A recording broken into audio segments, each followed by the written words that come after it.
Hello everyone, welcome to our YouTube channel Shiksha Alliance. Today we are going to start our daily current affairs session in which we will cover important news from several newspaper, PIB and various government sources. So let's begin our session. Our first topic is barium in exoplanet. तो जो barium मिला है exoplanet में जिसकी बात कही गई हम इसको जानेंगे, फिर बैरियम होता क्या इसको भी समझेंगे।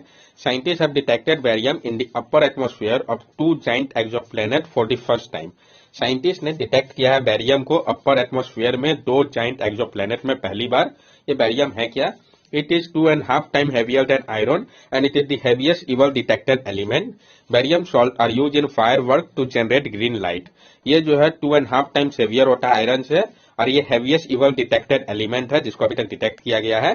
बैरियम सॉल्ट का उपयोग किया जाता है फायर वर्क्स में ताकि जनरेट किया जाए ग्रीन लाइट, यानी जो हम देखते हैं पटाखा जो फूटता है उसमें जो ग्रीन लाइट होता है वो बैरियम के कारण ही होता है। Where was this detected? इसको कहाँ पे डिटेक्ट किया गया है? तो वास्प 76b 640 light year away from earth. जो वास्प 76b है आपका जो कि 640 लाइट ईयर दूर है अर्थ से, और वास्प 121b जो कि 900 लाइट ईयर अवे है, ये ऑर्बिट करता है अपने हॉट स्टार वास्प 76 और वास्प 121 का। This discovery of barium is surprising because heavy elements like barium are expected to quickly fall into the lower layer of atmosphere given this exoplanet have high gravity. ये जो discovery है barium का ये surprise कर रहा है सबको, क्योंकि जो हैवी एलिमेंट है जैसे कि बैरियम ये एक्सपेक्ट किया जाता है कि ये जल्दी से फॉल हो जाएंगे लोअर लेयर में एटमॉस्फेयर का, लेकिन ये जो एक्सोप्लैनेट है क्योंकि इनका हाई ग्रेविटी होता है लेकिन ऐसा हुआ नहीं, इस कारण सब सरप्राइज है। ये एक्सोप्लैनेट होता क्या? तो an exoplanet is any planet beyond our solar system. Most orbit other star, but free-floating exoplanet called rogue planet orbit the galactic center and are attached to any star. जो exoplanet होता है वो कोई भी planet हो सकता है जो कि बियॉन्ड है हमारे सोलर सिस्टम से। ज्यादातर ये ऑर्बिट करते हैं दूसरे स्टार का, लेकिन ये फ्री फ्लोटिंग एक्सोप्लैनेट होता है जिनको हम रॉक प्लेनेट कहते हैं।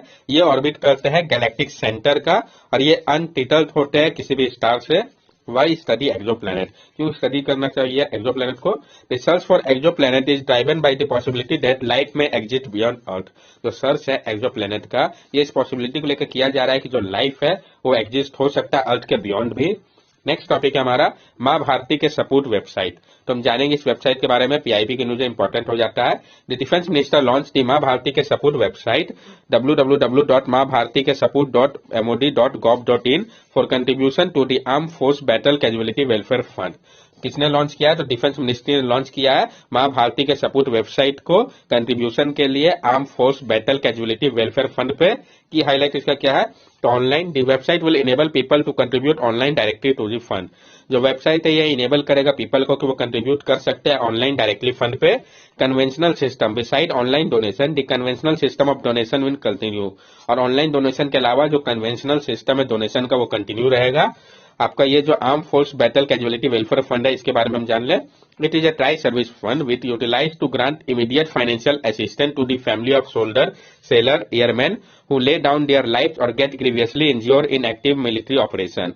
ये ट्राई सर्विस फंड है जो कि यूटिलाइज करता है, जो ग्रांट इमीडिएटली फाइनेंस करता है असिस्टेंट के तौर पे फैमिलीज को सोल्जर सेलर और एयरमैन का जिन्होंने अपना लाइफ गवा दिया हो व जो ग्रीवियसली इंज्योर हुआ हो मिलिट्री ऑपरेशन के दौरान।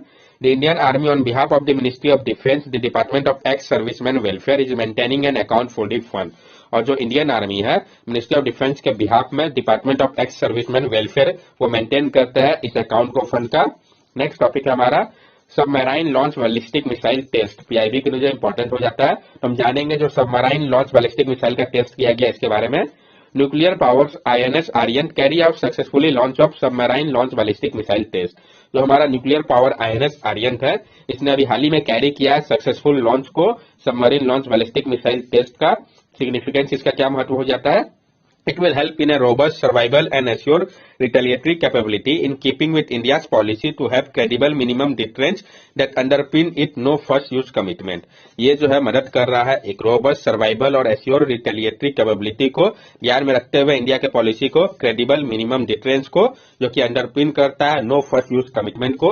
It increase the second strike capability of India and thus boost its nuclear deterrence. ये इंक्रीज करता है सेकंड स्ट्राइक कैपेबिलिटी को भारत का और इस कारण ये बूस्ट करता है न्यूक्लियर डिटरेंस को। India nuclear power ballistic missile submarine programme is a closely guarded project. INS Aryan was the first boat under SSBN project, followed by another boat. INS Aryan. SSBN project is a key element of India's nuclear deterrence capability. India के जो nuclear power ballistic missile submarine programme है, ये closely guarded project है. INS Aryan जो है वो पहला boat है under submarine launch ballistic missile project के अंतर्गत, जो कि फॉलो किया जा रहा है दूसरा बोट INS Aryan के माध्यम से. SSBN प्रोग्राम जो है ये की एलिमेंट है इंडिया के न्यूक्लियर डिफरेंस कैपेबिलिटी का. INS Aryan के बारे में भी हम जान ले. INS Aryan, a 6,000 ton submarine, is the lead ship of INS Aryan class of nuclear power ballistic missile submarine built under the Advanced Technology Vessel Project. जो INS Aryan है ये 6,000 टन सबमरीन है, lead ship INS Aryan class में nuclear power ballistic missile submarine में से, इसको build किया गया है एडवांस टेक्नोलॉजी वेसल प्रोजेक्ट के अंतर्गत. इसके बारे में हम समझते हैं अच्छे से. It completed India's nuclear triad, the capability to retaliate against nuclear strike from land, air and sea. ये कंप्लीट कर रहा है इंडिया के न्यूक्लियर ट्रायड को, जो कैपेबिलिटी है रिटेलिएट करने का अगर न्यूक्लियर स्ट्राइक होता है लैंड, एयर और सी से. तो INS Aryan is propelled by an 83 megawatt pressurized light water reactor at its core with enriched uranium fuel. K4 range 750 km, K15 3500 km have been designed to be operated from the Aryan class of submarine. और जो INS Aryan है ये propel करता है 83 megawatt pressurised light water reactor को इसके core से, जो कि इनरिच्ड है यूरेनियम फ्यूल से. K4 जिसका रेंज 750 किलोमीटर है और K15 जिसका रेंज 3500 किलोमीटर है, इसको डिजाइन किया गया है ताकि वो ऑपरेट हो सके आर्यन क्लास ऑफ सबमरीन से. Ship submersible ballistic nuclear submarine जो है आपका वो वैसा क्लास ऑफ सबमरीन है जो कि डीप बीनीथ जा सकता है ओशियन पे. वर्चुअली इसको अनडिटेक्ट नहीं किया जा सकता महीनों तक, और ये कैरी करता है न्यूक्लियर टिप बैलिस्टिक मिसाइल को अपने साथ. आप समझ सकते हैं कितना पावर को ये इंक्रीज कर रहा है हमारा. नेक्स्ट टॉपिक है schedule caste panel can not initiate an inquiry on substantiate complain. जो शेड्यूल कास्ट पैनल है वो नहीं इनिशिएट कर सकते इंक्वायरी को सबस्टेंशिएट कंप्लेन को लेके. हम जानेंगे ऐसा क्यों कहा गया, क्या मैटर है. Delhi high court rule that national commission for schedule caste can not initiate an inquiry based on any specious complain and substantiated allegation made by a person belonging to a schedule caste. Delhi high court ने rule दिया है कि जो national commission for schedule caste है वो नहीं initiate कर सकते इंक्वायरी को जो कि बेस्ड हो किसी भी सब स्पेसिस कंप्लेन व सब स्पेसियस एलिगेशन के ऊपर पर्सन के द्वारा जो बिलोंग करते हो शेड्यूल कास्ट से. A plea was of a company against which the commission had initiated an inquiry over the termination of an engineer who belonged to scheduled caste. और ये जो प्ली था एक कंपनी के खिलाफ था जो कि इनिशिएट किया गया था एक इंक्वायरी के तौर पे, क्योंकि उसने टर्मिनेट कर दिया था एक इंजीनियर को जो बिलोंग करता है शेड्यूल कास्ट को. तो बहुत सारे भी हाल फिलहाल में आपने देखा होगा जॉब लॉस हुआ है इंजीनियर हो बहुत सारे फील्ड में, क्योंकि शॉर्टेज हुआ जॉब क्राइसिस आने के कारण. तो वो शेड्यूल कास्ट का था. इस ग्राउंड पर आप केवल इंक्वायरी नहीं स्टार्ट कर सकते, उनका कहना है कि हाईलाइट क्या इसको हम समझते हैं. The commission is empowered to initiate an inquiry, provide a member of scheduled caste is able to establish that he has ill-treated or discriminated against solely on account that he belongs to that class. Commission को empower किया गया कि वो inquiry कर सकता है, लेकिन वो मेंबर जो होगा शेड्यूल कास्ट को उसको स्टैब्लिश करना होगा कि उसको इल ट्रीट किया गया व डिस्क्रिमिनेट किया गया, वो बिलोंग करता है इस क्लास में, इस कारण तभी वो कर सकते हैं. आर्टिकल 338 क्या कहता है? Article 338 the commission has no authority to assume jurisdiction और initiate an inquiry under article 338 based on such a specious complain and unsubstantial allegation. Court ने कहा है कि जो कमीशन है उसका कोई अथॉरिटी नहीं है कि वो एज्यूम करे जुरिसडिक्शन को और स्टार्ट करे इंक्वायरी को आर्टिकल 338 के अंदर, जो कि बेस्ड हो इस टाइप के स्पीशियस कंप्लेन व अनसब्सटेंशियल एलिगेशन के ऊपर. National commission for schedule caste के बारे में हम जान लें. National commission for schedule caste is a constitutional body works to safeguard the interest of the schedule caste in India. जो national commission for schedule caste है ये एक कॉन्स्टिट्यूशनल बॉडी है जो कि काम कर रहा है सेफगार्ड के लिए इंटरेस्ट को शेड्यूल कास्ट का भारत में. Article 338 is deal with this commission. जो आर्टिकल 338 है ये डील करता है इस कमीशन से. It consist of vice chairperson और 3 अदर मेंबर. और ये कंसिस्ट करता है वाइस चेयरपर्सन और 3 अदर मेंबर को. They are appointed by the president by warrant under his hand and seal. इनको अपॉइंट किया जाता है प्रेसिडेंट के द्वारा जो वारंट है उसके हैंड और सील के अंतर्गत. नेक्स्ट टॉपिक है हमारा report vision developed India opportunity and expectation of MNC. जो आपका रिपोर्ट है vision develop India opportunity and expectation of MNC, इसके बारे में हम जानेंगे. ये रिपोर्ट कौन रिलीज करता है, उसमें क्या बताया गया है. It is a report brought out by the Confederation of Indian Industry and EY. It has been held that India is the potential to attract $475 billion of FDI in the next 5 years. जो report है आपका vision develop India opportunity and expectation of MNC, इसको लाया गया है confederation of Indian industry और EY के द्वारा. ये इसमें माना गया है कि इंडिया में पोटेंशियल है वो अट्रैक्ट कर सकता है $425 बिलियन एफडीआई के तौर पे नेक्स्ट 5 ईयर पे. बेसिस क्या है इस असर्शन के पीछे? रिपोर्ट है साइटेड फॉलोइंग ग्राउंड. इस रिपोर्ट में साइट क्या है कि उस ग्राउंड को जिसके कारण ये माना जा रहा है ऐसा हो सकता है. India emerges as a global manufacturing hub. India is fifth most attractive manufacturing destination now, with its 20 crore strong middle class and growing consumer market. India जो है इमर्ज कर रहा है ग्लोबल मैन्युफैक्चरिंग हब के तौर पे। इंडिया पांचवा most attractive manufacturing destination है अभी, जहां पे 20 करोड़ स्ट्रॉन्ग मिडिल क्लास और ग्रोइंग कंज्यूमर का मार्केट है। Digital transformation of the country, scheme like digital India etcetera, जो डिजिटल ट्रांसफॉर्मेशन देखा गया कंट्री पे, जैसे कि डिजिटल इंडिया स्कीम हो गया, ये सब ये भी इसको सपोर्ट कर रहा है। India is an important destination for their global expansion. 71% of MNC working in India feel so. India एक इंपॉर्टेंट डेस्टिनेशन है ग्लोबल एक्सपेंशन के लिए, जो 71% मल्टीनेशनल कंपनी जो कि वर्क कर रहे हैं इंडिया पे, उनका ऐसा मानना है। Focus on infrastructure and manufacturing, national infrastructure pipeline, production link incentive scheme etcetera. Focus किया जा रहा है इंफ्रास्ट्रक्चर और मैन्युफैक्चरिंग के ऊपर बहुत ज्यादा, जैसे कि नेशनल इंफ्रास्ट्रक्चर पाइपलाइन हो गया, प्रोडक्शन लिंक इंसेंटिव स्कीम हो गया। रिडक्शन इन रेगुलेटरी बैरियर, जो रेगुलेटरी बैरियर इसको भी कम करने की बात कही गई है। परिवेश portal for single window environmental clearance, new labour code etcetera. जो परिवेश पोर्टल है आपका सिंगल विंडो एनवायरमेंट क्लियरेंस के लिए, न्यू लेबर कोड एक्सेट्रा, ये सारे चीज है जिसके माध्यम से रिड्यूस किया जाएगा रेगुलेटरी बैरियर को। अब हम कॉन्फेडरेशन ऑफ इंडियन इंडस्ट्री के बारे में भी जान लें, क्योंकि इन्होंने रिलीज किया इस रिपोर्ट को। तो it is a non governmental trade association and advocacy group headquartered in New Delhi, India, founded in 1895 and registered under the Society Registration Act of 1860। ये एक नॉन गवर्नमेंटल ट्रेड एसोसिएशन है जिसको headquarter new Delhi पे है। इसको found किया गया था 1895 में और ये रजिस्टर है सोसाइटी रजिस्ट्रेशन एक्ट 1860 के अंतर्गत। नेक्स्ट टॉपिक है हमारा लीड 2022 सर्वे रिपोर्ट। तो जो आपका लीड 2022 सर्वे रिपोर्ट है, इसके बारे में हम जानते हैं। To assess logistic infrastructure, service and human resource across India, ministry of commerce and industry release survey report. तो इस रिपोर्ट को कौन रिलीज करता है, ये इंपॉर्टेंट और किस लिए है ये रिपोर्ट? तो एसेस करने के लिए लॉजिस्टिक इंफ्रास्ट्रक्चर, सर्विस और ह्यूमन रिसोर्स को पूरे भारत में ministry of commerce and industry ने रिलीज किया है लीज सर्वे रिपोर्ट को। जो लॉजिस्टिक है वो मैनेज करता है फ्लो को, अलग अलग थिंग्स को, पॉइंट ऑफ ओरिजिन से पॉइंट ऑफ कंजम्पशन तक, ताकि पूरा किया जा सके रिक्वायरमेंट को कस्टमर और कॉर्पोरेशन का। जो कैटेगराइज किया गया है रैंकिंग को, अचीवर, फास्ट मूवर और एस्पायरर कैटेगरी में किया गया है, हम जानते हैं इनके बारे में। Benefit of good logistic, improve trade competitiveness, ease of doing business and economic growth. क्या बेनिफिट है अगर अच्छा लॉजिस्टिक होगा तो? इससे ट्रेड कम्पिटिटिवनेस बढ़ेगा, ईज ऑफ डूइंग बिजनेस होगा और इकोनॉमिक ग्रोथ बहुत जल्दी होगा।